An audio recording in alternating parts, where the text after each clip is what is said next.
and welcome to Lecture 3 in our American Literature course. We're moving on into the 19th century, and in particular the period from 1820 to 1865. And 1865 is, of course, the year of the Civil War.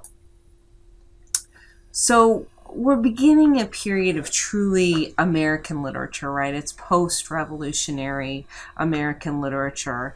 And Washington Irving really begins it all in terms of America, not as a colonial place, but as its own country.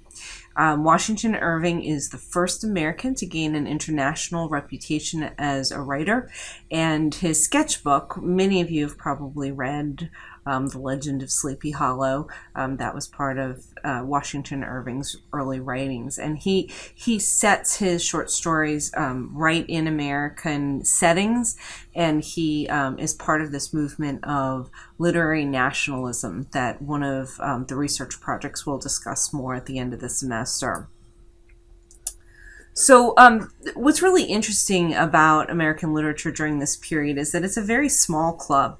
Most of the American writers in this period knew each other, and they lived in a pretty small area, a pretty small geographic area, and they were working and working towards a distinct literature that was different than European literature, that was set in a different way, that had a new aesthetic.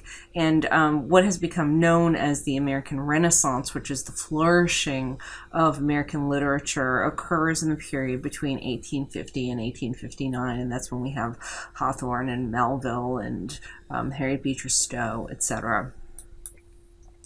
So now in particular, I want to talk about Romanticism, which is a literary, artistic, and a philosophical movement that begins in Europe and then comes to America, and I think has a very distinct brand in America. I have to say, I didn't fully understand Romanticism in a way until I studied British Romanticism.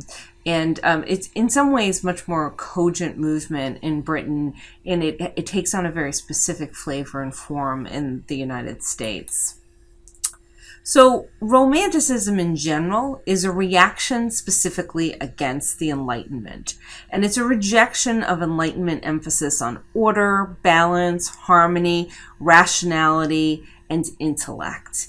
And instead, Romantics emphasize the individual human being, the subjective, the irrational, the imaginative, the personal, the spontaneous, the emotional, the visionary, and the transcendental. So it's sort of a rejection of the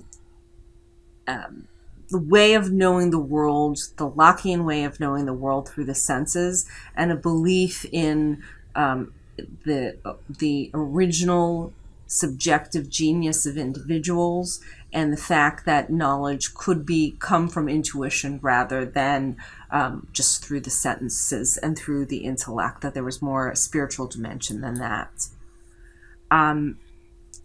Writers in the Romantic era are very discontented with the world in which they're living in. They see it as being commercial, as being dehumanized, inhuman, and standardized, and they want to return to a time when things are not so mechanized, when the individual is valued more. And often writers in the Romantic era turn their attention and their interest to remote and faraway places. So you might have a medieval setting. You might have a story with folklore and legends. There's a lot that focuses on nature and man's connection to nature, and the fact that the ideal is reflected in nature, an ideal world is reflected in nature. There's a focus on the common man, common people, children as opposed to adults, and there's also a focus on the supernatural as well. With Romanticism, there's an absolute deepened appreciation of nature.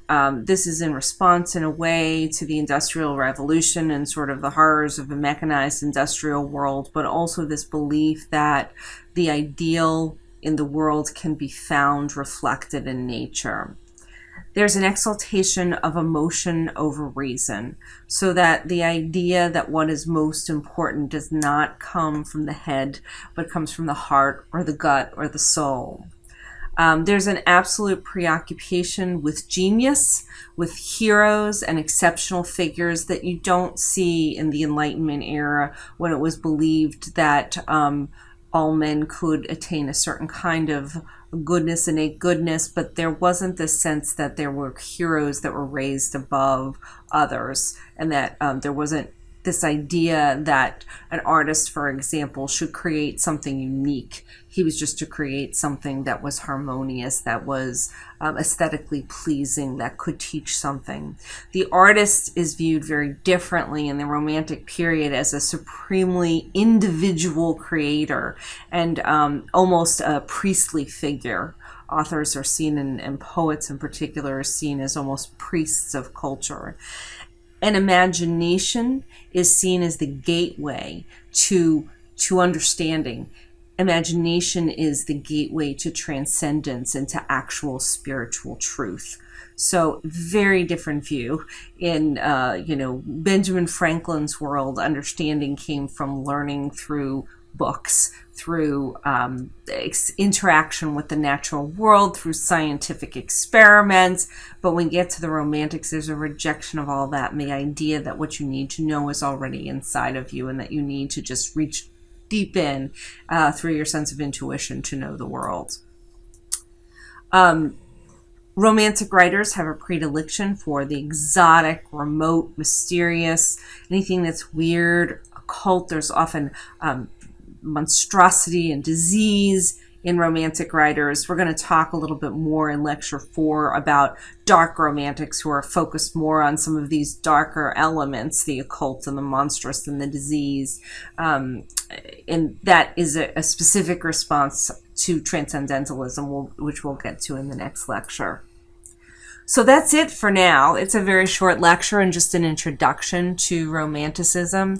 We will talk more in detail. Transcendentalism is an outgrowth and a particular version of Romanticism, and we will discuss that more in the next lecture. See you soon. Thank you.